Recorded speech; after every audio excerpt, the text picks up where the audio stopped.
ladies and gentlemen.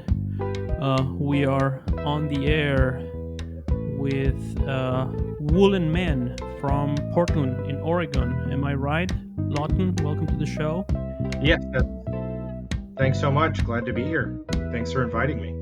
Yeah, you're welcome. And I'm really excited about today's episode because, I've been testing this new technology to record remote calls, and this is the first episode with these new technologies. So I hope this is going to be a great episode in terms of audio quality. Yes, how are you, Lawton? I'm good. I'm still working. I work from home. I'm one of the lucky people that still has a job. So I'm a little stir crazy, but I'm like putting in the hours. I'm still making a paycheck, and we're relatively safe here. Oregon has very few confirmed cases compared to like California, for instance. So we've been we're pretty good. I'm like not I leave the house sometimes. How are you? What's it like over there? Where are you exactly? I don't even know where you are. I am from Ecuador. I live in the Amazon rainforest, and I'm kind of in a safe place, but yeah, lots of people have died. We are under lockdown. I am the one who goes once a week outside to the groceries, but yeah, it's a really sad situation. We do have a lot of cases. I'm sorry to hear that. Wow. Yeah, you do the shopping. Yeah, Yeah. exactly. I'm responsible for that. Is that your family in the background that I heard? Yeah, that was my little daughter before we started the show. She was playing around. Are they yeah, are you guys going crazy over there? Well, yeah, kind of. I mean, we live in a house and we are surrounded by beautiful nature, so we do get outside and go for a walk, so we don't see too much people around here. But yeah, it's definitely a new situation. I work at university. I'm a professor, but right now it's semester break, so I'm producing my podcast. It's all I'm doing right now, so to stay healthy and safe at my home. Do you have you interviewed other musicians Yes, of course, absolutely. for your podcast? Yeah, yeah. I've had really great guests on the show already. Kalita and Super Yamba Band. Last week I talked to George Potter Jr., the bassist of The Meters. That was one of the greatest things that ever happened to me. It was like a dream come true. Oh yeah, that's awesome. Yeah, it's too bad that my bandmates couldn't be here. They're obsessed with the meters. Oh, really? Wow. Then you should check it out. It was a really cool episode. Fortunately, we did had a couple of technical problems with the audio, but in general, the conversation is really meaningful. Was it a same? Did you just reach out to him to interview him like you did to me? Yeah, kind of. I mean, I do have some sort of Yeah, it's strategy. amazing how the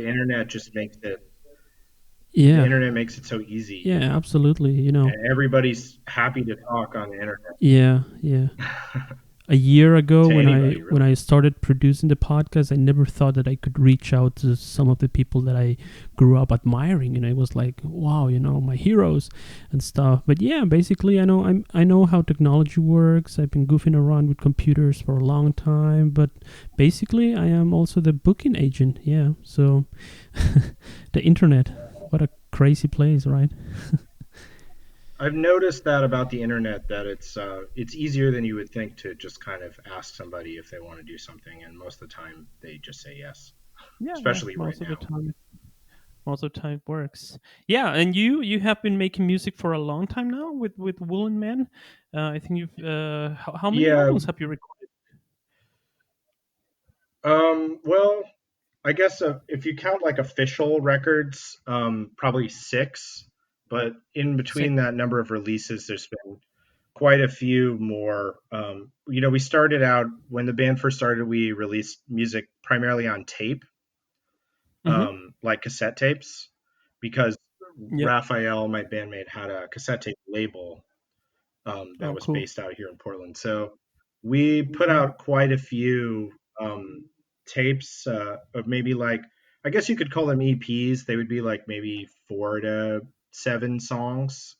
And as Yeah. we got more ambitious, we started recording things that we sort of more consider to be records, and then graduated to releasing vinyl records both independently through our own label and also in partnership with other small labels around the United States that were interested in working with us.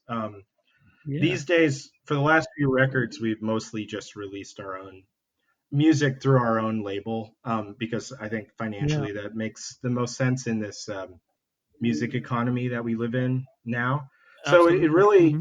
like, if you go on Discogs and you look at the Woolen Men releases, it's like there's Hmm. like maybe 14 to 16 releases if you count the 7 inches and the tapes, and there's all, Yeah. and yeah, a lot of different formats too. So, but yeah, about 10 Okay. years with the band at this point. 10 years with the band. Yeah, it was pretty cool. I was checking your Bandcamp page yesterday, and yeah, I was impressed with how much music you already have recorded. And do you so you make that independently? Do you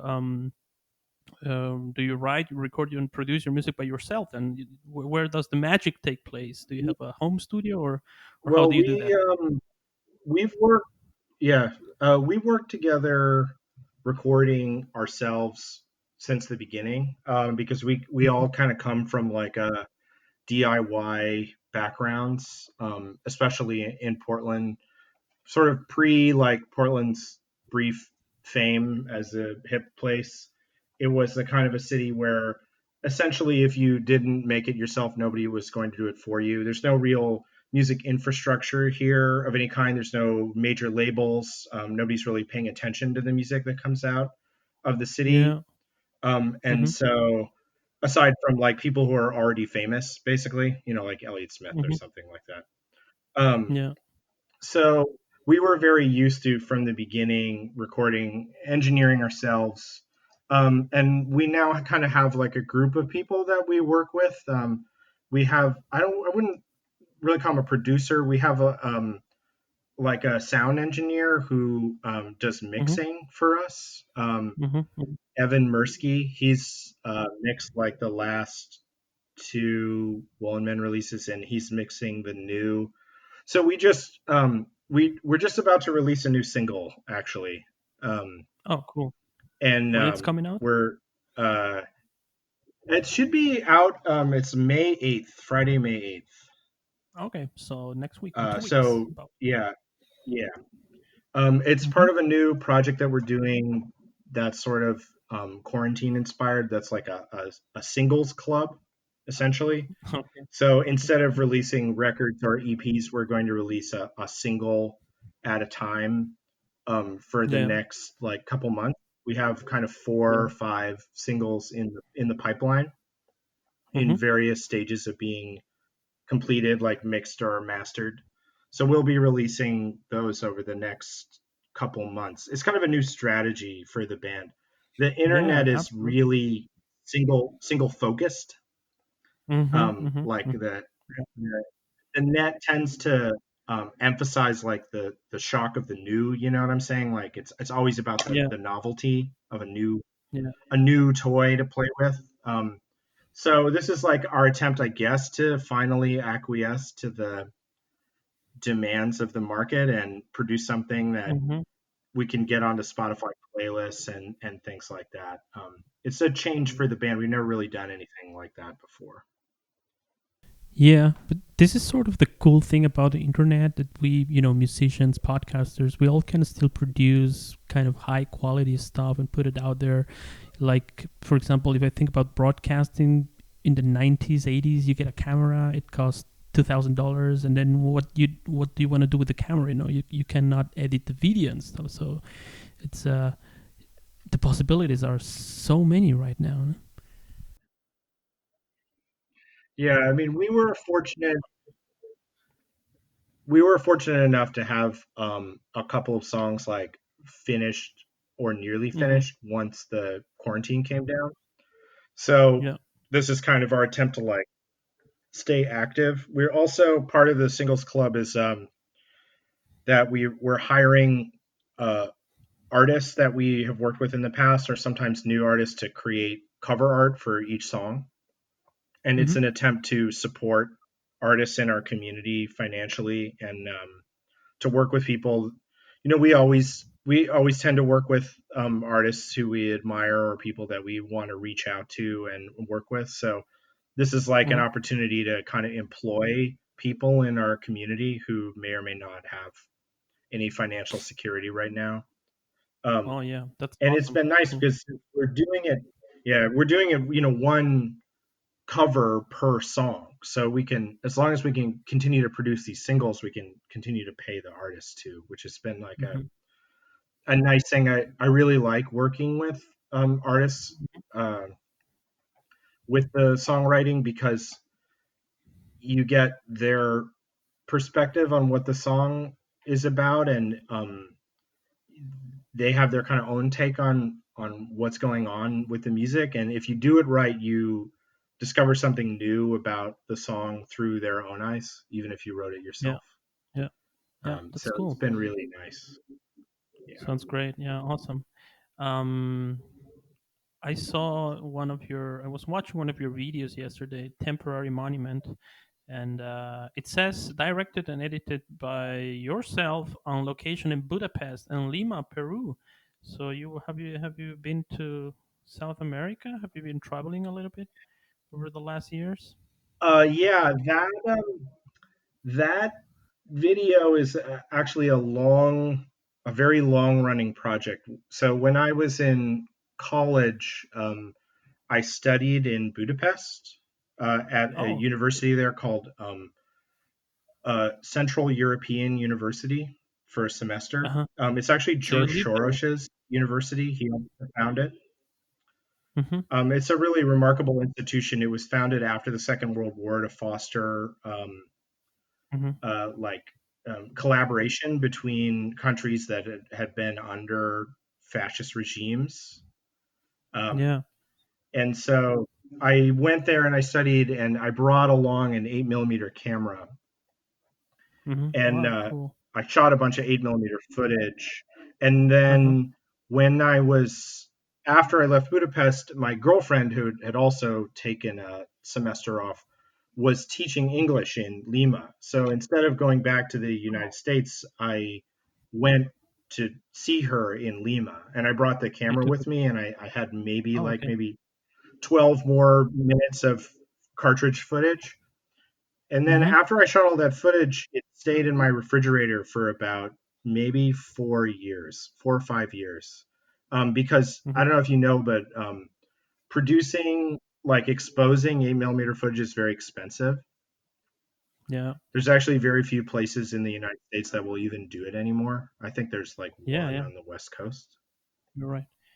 So I got a tax return one year, and I used the Mm-hmm. money from my tax return to print the footage and edit it, and that became the video for Temporary Monument. Awesome. Um, Oh, I that's have kind that's of really. a side hustle as a yeah. I'm interested in film editing particularly, Yeah. and Yeah. I don't get much chance to work on film projects.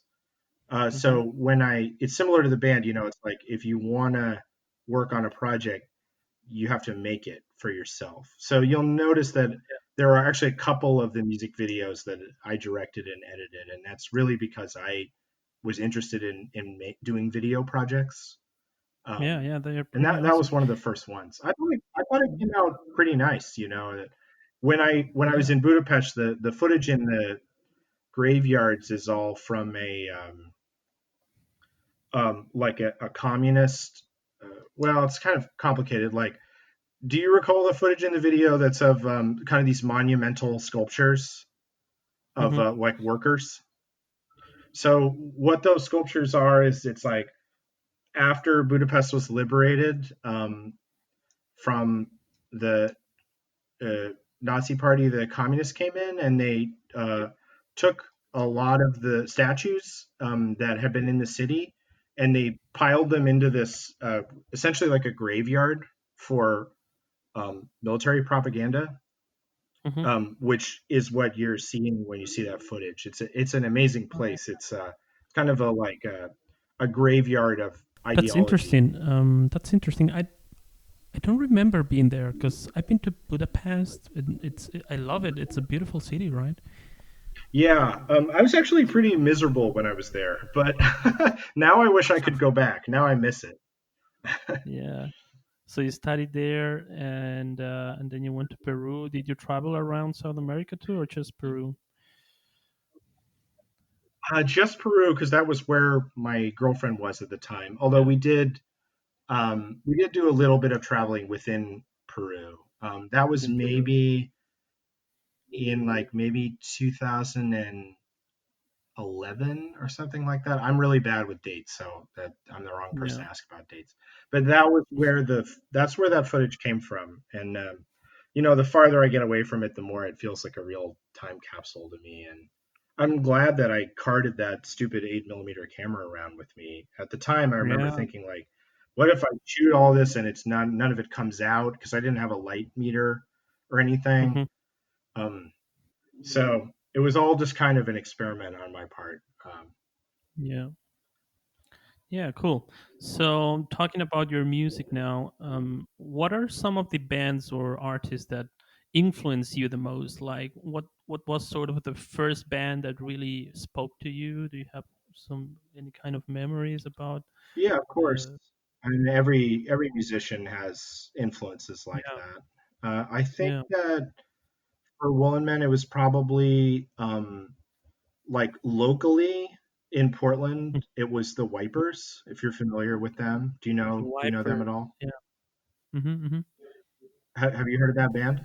Oh yeah, they are cool. I saw a documentary once. I Yeah, think. Yeah, yeah, and I would also, I mean, they were just like one of the few independent bands in Portland that ever had any success outside of the city. And they yeah. also were particularly successful in Europe, which is something that's been true of Woolen Men as well. I think in general, we've had a much better reception in Europe than we've had in the United Europe, States. Something about our music really? the Hmm. Yeah, could Europeans be. tend to respond to. Hmm. And also, I mean, other bands, um, I would say like regional American bands. So we Yeah, talk about the Minutemen down in Minutemen. Pedro, Yeah, cool. um, or a band like Pylon in Athens, Georgia. It's not really that we sound like Pylon, but it's more that um, or like the Meat Puppets, in Arizona. They're like bands that Yeah, yeah, aren't from traditional centers of music culture. Like they're not from New York or from Los Angeles. They're not really products of the music industry. They weren't created and produced by studio musicians hmm, and songwriters, like professional songwriters in LA. yeah, They're bands that yeah, really came out of the region that they're from. And that I feel like is like always been our kind of strength as a band is that we're really rooted in um, like our influences are primarily tied to where we're from, and they kind of come out of yeah, our own like homegrown ideas about songwriting and about what music should be like. That and so yeah, I think that's any kind of local or regional music is really important to yeah, the yeah, band. yeah, I'm trying to think yeah. about like Have you contemporary bands that go on. mhm, mhm. Have you heard of this band? It's called The Whitest Boy Alive. I think they're from Sweden. It's one of my favorite bands, and when I heard your music, I kind of thought about this band. Have you heard of them? The Whitest Boy Alive. No, They're really it's a cool. Check them very out. weird name. Yeah, it's a weird name for a Yeah, band, but they're really cool. I think they're from Sweden. And the Strokes um, too. I thought about the Strokes a little bit too. the Strokes. You said? Did you say the Strokes? Yeah, exactly. The Strokes. Hey, can you hear me? Yeah, interesting. Oh yeah, of course. Yeah, I mean the Strokes were hugely popular right when me and Mm. Raphael and Alex, that my bandmates, were all they had their like initial popularity in right when we were graduating from college. So we all were exposed Yeah. to their music, whether we wanted Absolutely. to hear it or not. Uh-huh. And where do you get your inspiration for writing music? Ooh, um, that's a hard question. I mean, it can come from really anything. Like, Hmm. I am a voracious reader, sort of Yeah, an cool. obsessive reader, Yeah. and a lot of the initial seeds in I'm not going to speak for Raphael or Alex because they're not here, so I'll Hmm. only talk about my own songs. But Yeah. I guess I would.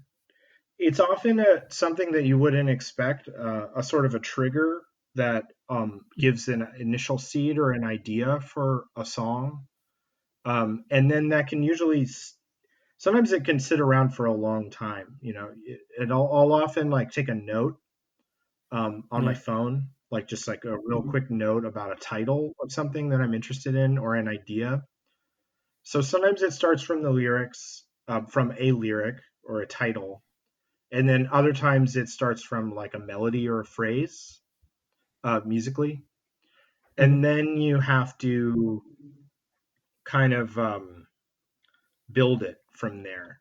I feel like with the band with Woolen Men, it's often a matter of coming with for me with most of a song finished, and then getting together with the guys and completing the music collectively.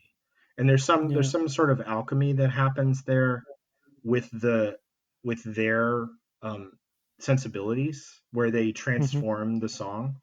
It Yeah. often does not sound at all like what it sounded like when I initially wrote it because it goes through a process of transformation with the like spirit of the other players.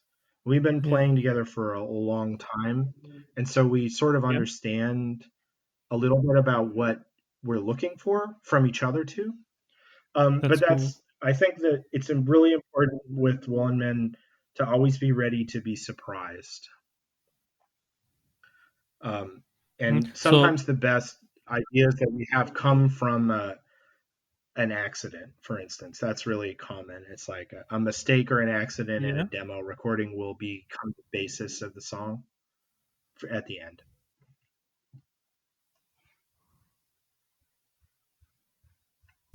Okay, so it's time for music. Let's listen to some music on the show now.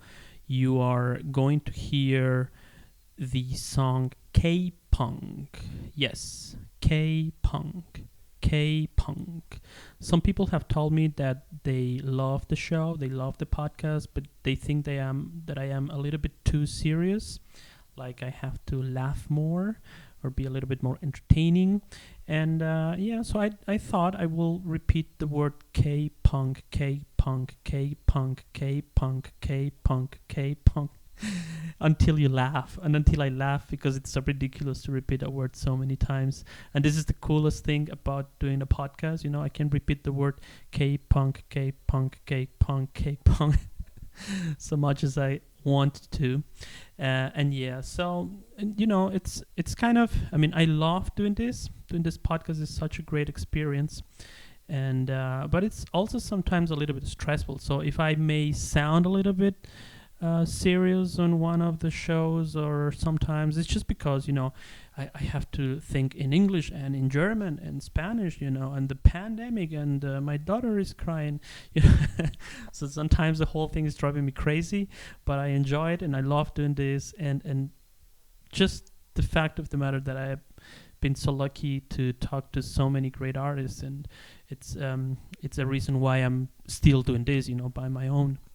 So, listen to the Woolen Men. I really like this band, ladies and gentlemen. It's a really beautiful album, human to human. So yeah, listen to K-punk now, and we will be back in a minute. Stick around. Hey, can you hear me? Hey, hello. I can hear you. I can.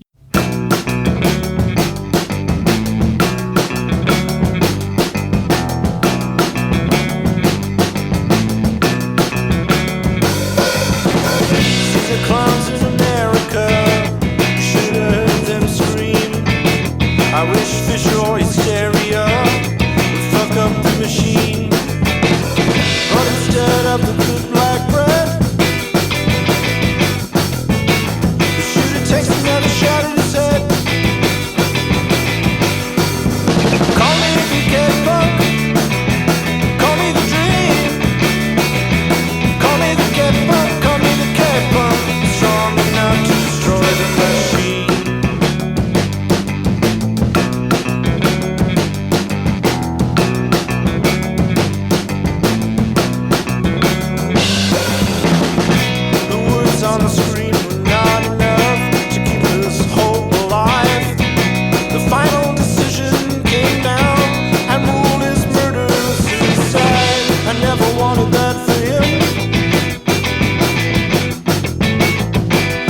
right, so we are back, and we are back with Woolen Men. Um, it's been a great show, great episode. We are talking about lots of cool things. So, Lawton, are you still there? Yeah, of course. You're a How did band you discover uh, Woolen Men? on Our on band, my band. on Bandcamp. I think it was. Yeah. How did you find out about us? Yeah, yeah. I was checking what. Yeah, Bandcamp definitely. I'm always checking Oh, cool. Bandcamp, new bands, Did they and recommend us or their something? That we reviews of were some albums, and then I saw one of your albums. Yeah, yeah. It was sort of a recommendation from Bandcamp, and then I cool. That's great. check you out. I really think your the artwork of your albums are really cool to also catch my attention. Cool. Yeah, we've been Bandcamp has been a really important partner for us in terms of growing as a band. Being able to distribute Yeah, it's a our really cool. music that way and the fairness with which band treats its artists is really without them, I don't think we really would have gotten as far as we've gotten. They've been really important. We like to support them. Yeah. So did you know like that's cool. So did you know early in your life that music would be something that you wanted to do for a major part of your life, or because you mentioned you studied, what did you study? I study political Oh, science. okay, political science. So do you have some sort of work music balance? Yeah, I knew well, like a lot of people, I in America, I came out of a college system which really didn't prepare you for any kind of actual job in the real world. Although, Yeah. so right now I have a nice job. I work for a nonprofit in Oregon, a homeless rights organization called Central Oh, City Concern. cool. That is like a large, Hmm. yeah, and I have a really good job, and I'm really glad, but it's sort of only tangentially related to political science. You know, it's more like it's really Yeah. about people in recovery and providing housing and stuff like that. As far as the your Oh, okay. question about being knowing whether or not I was going to be a musician, I my father is Hmm. a musician, but that Okay. actually made me not want to be one. Oh, Because really? he was, I didn't think I that think. I would, I think it's sort of Yeah. a sort of a sick irony that I ended up being a musician anyway, despite the fact that my dad is.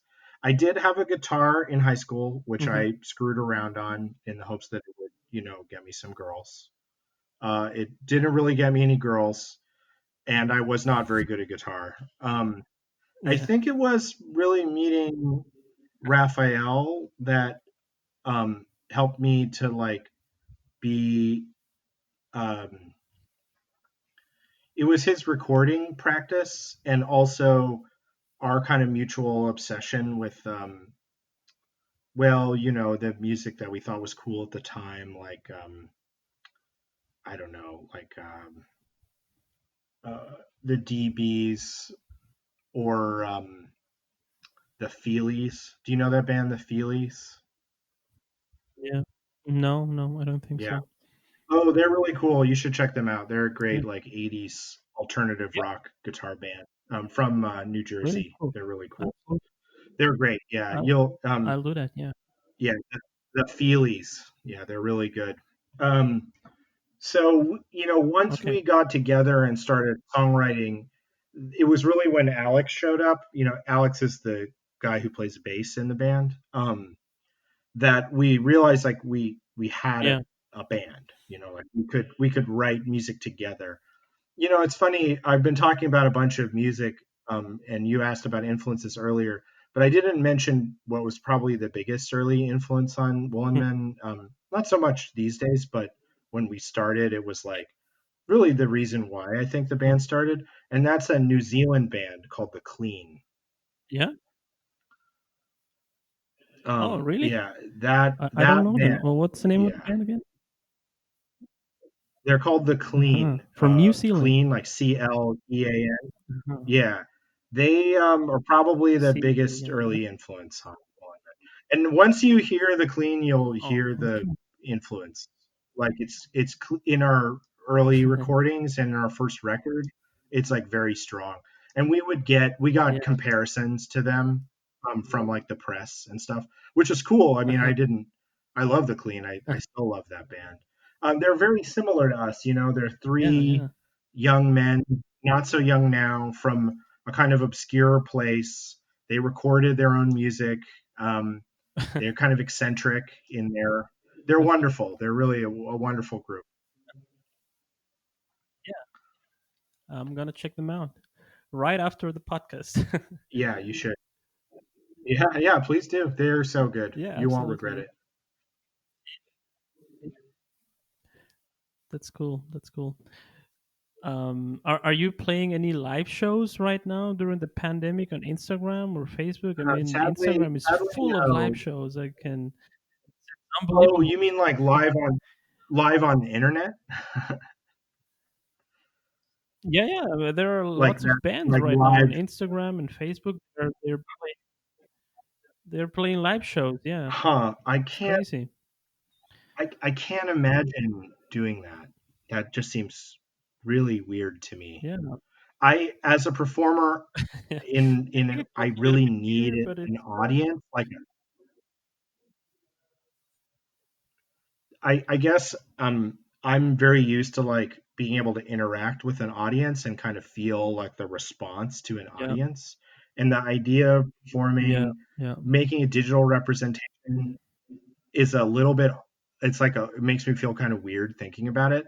I'm not surprised that bands are doing it like crazy, because everybody's vying for attention right now, and yeah, we're all stuck indoors, so like yeah, they're kind of a captive audience, so to speak.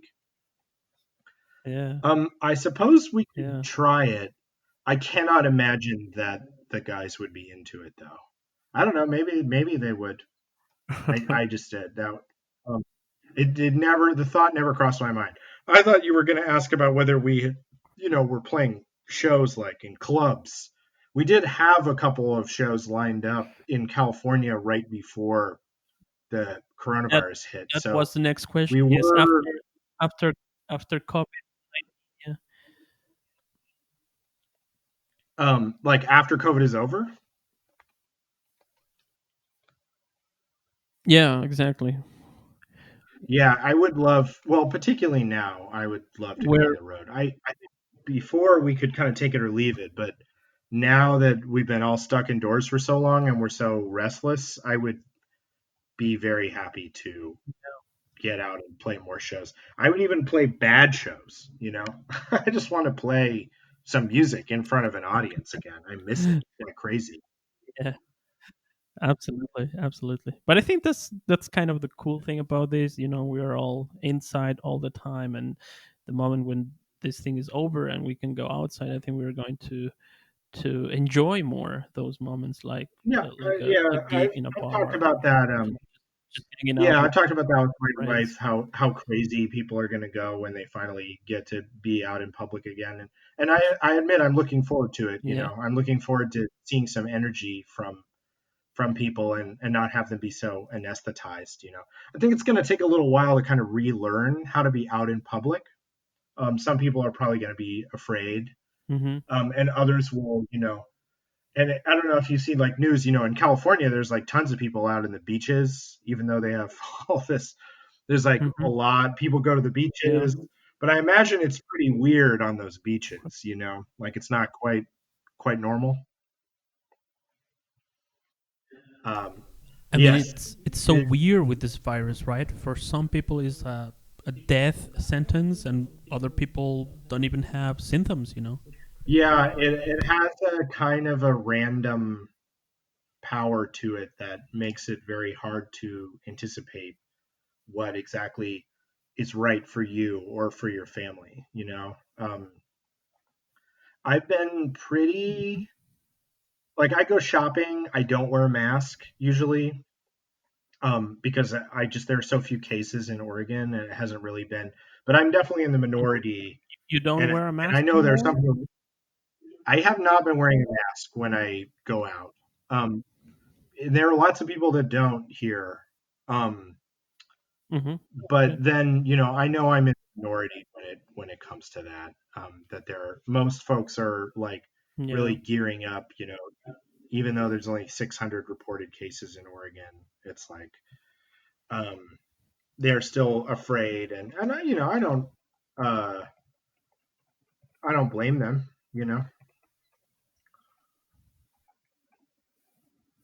I just did a Mm-hmm. quick Absolutely. So Google. your last album is Human. Yeah. Yes, that's correct. Human to human. Yeah, I want. Yeah, I wanted to talk about a little bit about your last album, Human to Human. great. Uh, the name is pretty cool. Is there a story behind it? How has your sound changed over the last 10 years to come up to this Yeah. point of producing this very nice album, Human to Human? Uh, Thank you. Yeah, Alex, who is the bassist, he named the record. He overheard that phrase on the street. Somebody was talking to somebody else, and I think they said something like, I want Mm-hmm. to talk to him, human to human. And the phrase kind of struck with him because it was a weird phrase, like not something people would normally say. And I think it's kind of Yeah. ambiance of alienation and also kind of like trying to welcome interaction was, I don't know, we all like the title. As far as the record itself, I Yeah. feel like it's sort of, in some senses, it's kind of a continuation of our last record, Post, with the exception of a few Mm-hmm. songs. One, the instrumental number on the album, in the corner, is quite old. It's probably about Mm-hmm. 4 years old. And we had just never recorded it Oh. or had a version that we liked. And so that's kind of the oldest song. And then I think the newest song is Mexico City Blues, which was written for the record as like the lead off single. Um, I personally, my Mm-hmm. goal for Human to Human was to try to make a more explicitly psychedelic record. I think that's actually a little hard with a band that only Yeah. has three players inside of it, because you tend to think of psychedelia and psychedelic music as being very like deep music, like it's having a lot of space to it, a lot of parts, a lot of like manipulations. Like if you think about the Mm-hmm. Beatles or something like Strawberry Fields Forever or like Lucy in the Yeah. Sky with Diamonds, it's like Yeah. that sonically there's like a lot going So, on with a recording like that. And that's like the opposite of a yeah. Woolen Men song. A Woolen Men song is typically super spare and really minimal. That's like our Mm-hmm. songwriting style. So I was trying to figure out a way to be psychedelic given the limitations of only having the two other guys in the band. And I don't know if I succeeded. I mean, I don't think Mm-hmm. the whole thing is psychedelic. That was kind of my idea. Um, and then it does have one song on it which is like uh, very much like a new sound for the band. That's the song "Ecstasy of an Ant." And that one almost has, Yeah, it's my kind of like favorite an one. 80s. Yeah, it's my favorite song on the record too. It's that song. I've become more interested in like 80s textures lately, and I know that like American popular music is really obsessed with the Mm-hmm. 80s right now. Like I would say that Yeah. pop music sounds Yeah. like 80s music to me right now. Even stuff like Mac DeMarco and things like that whole brand of sound is really defined by like a chorus guitar. And I guess I Mm-hmm. wanted to like write some songs that sounded like that. I mentioned this on another interview, but I was weirdly influenced by the R&B singer Sade, Mm-hmm. and it seems Okay. kind of strange to for like a white guy from Portland, Oregon, to try to want to sound like Sade, but I I'm really pleased with how willing the guys were to kind of go there with me, and um like Yeah. make it happen. Yeah. And I have been writing more songs kind of in that vein a little bit. So it was an experiment that I think was successful, and I like that it's funky. It's like it's cool to be in a band like a punk band, but be able to write like a funky pop song. I think my instinct is like I Yeah, kind of have absolutely. like top 40. I wouldn't mind writing like a song that was on the radio. I would like that. I don't expect that to ever happen, but I'm going to continue to write music that is like radio worthy in that way. And that this is like me trying to Yeah. stretch out a little. That's awesome. Yeah, absolutely. It's a wonderful album. And before we call it a day, I would say, is there anything else you want the world to know about the Woolen Men? Oh, well, we have the new singles club coming out, so you can look out for our first singles That's coming right. out Friday, May 8th. It's like a power pop song, and then we have three more prepped in the can. So if you like the band, I would just encourage you to support our music by buying our records or downloading our songs or listening to it on Spotify or whatever way you like to listen to music. Because when you do that, that is how we get money to create more music. I mean, it's literally like a one-to-one thing. Like the more people that listen to our music, the more songs we're able Hmm. to produce and create and pay for. I'd also encourage listeners to really support their local artists right now, and the people that they Hmm. like. Like even if it's a restaurant that's struggling or an artist that you Yeah. like, I mean, you can commission work from that person, and I'm sure they would be happy for the work. And I really want to just like emphasize that what we have right now to get us through this crisis is are the communities that we build with each other, not the corporate Hmm. superstructures that are designed Yeah. to like crush our spirits. And that the best way to resist those corporate structures is to be local Mhm. in your choices about what you choose to support. And Yeah. um, so just to keep that in mind, because right now more than ever, the only way that anything local is going to survive is if it has real support from the community. And otherwise, we're all just going to be Yeah. staring at a bunch of, you know, big box stores buying Absolutely. I the same, Yeah. 5%. Yeah. So, Hmm. and Yvonne, I Yeah, want to I thank you totally so agree much with you. for inviting us. Yeah, I really Thank you. appreciate you We've been inviting me talking. on the air. And, yeah, This was really cool. Did you have fun? We've been talking for over 40 minutes now. yeah. Well, So I like to talk. I'm a good talker. So yeah, that's great. That's awesome. For our audience here in South America will be also pretty cool. For the people who are practicing English, because we are speaking Spanish speaking countries, but people kind of like learning English. People kind of like listening to podcasts in English. Is a great way to learn foreign languages. So it's an awesome way to show them music from around the world. Great music that I love, that I recently discovered, and to have you as guest, and you mean listening to so nice words that you have said in this show is it's just great. So I wanted to thank you for your time and music, and yeah, keep up the great work up there, and stay safe, Lawton. yeah, you too, Yvonne. My pleasure. Talk to you. Talk to you later, man. Yeah, it was a pleasure. So let's call it. Yeah, let's call it a day with the ecstasy of an end. Okay, we're All gonna right. hear one of your songs here on the podcast, Cool. and okay, bye, Bye bye. Stay safe. peace, bye bye. You too, bye.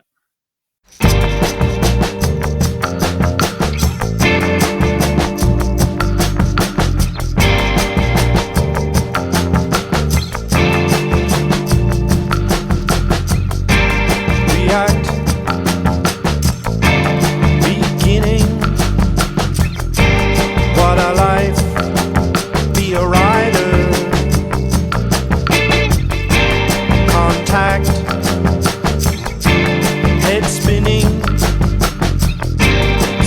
stop.